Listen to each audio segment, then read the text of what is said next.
Kunjungan wisatawan mancanegara Tiongkok ke Bali mengalami peningkatan.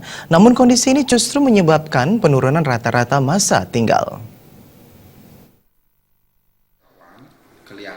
Kepala Dinas Pariwisata Kota Denpasar, Wayan Gunawan mengatakan pada tahun 2016 tingkat kunjungan wisatawan mancanegara Wisman ke Kota Denpasar mengalami pertumbuhan hingga 8% dibandingkan tahun 2015. Meskipun jumlah Wisman ke Kota Denpasar mengalami peningkatan kuantitas, rata-rata masa tinggal mengalami penurunan. Padahal di Kota Denpasar selama tahun 2016 lalu, tercatat tidak ada penambahan jumlah hotel. Penyebab penurunan ini diprediksi akibat peralihan dominasi kunjungan wisatawan dari semula Wisman Eropa menjadi Wisman Tiongkok.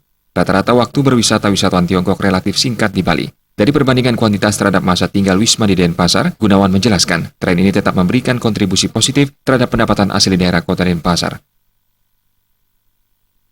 Dari sisi pengguna hotel di wisatawan, kelihatannya secara kuantitas sedikit mengalami peningkatan dibandingkan dengan tahun 2015 lalu.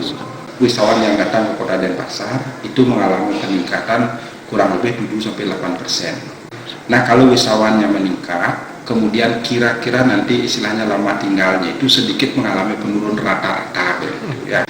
Nah, penurunan rata-rata ini disebabkan karena mungkin salah satunya itu yang dulu misalnya wisatawan Eropa yang banyak datang, yang lama tinggalnya itu cukup lama di Kota Denpasar, sekarang yang mendominan itu untuk datang ke Kota Denpasar adalah turis-turis Cina. Dengan demikian, walaupun rata-rata tinggalnya itu sedikit menurun, tetapi secara kuantitas meningkat, dan nanti ini juga tetap akan memberikan dampak positif terhadap penerimaan PAD Kota Denpasar.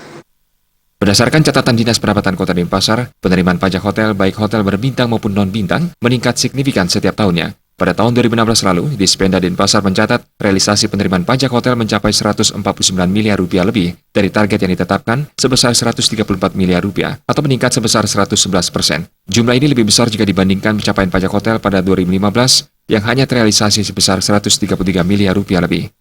Indra Wijaya, Bali.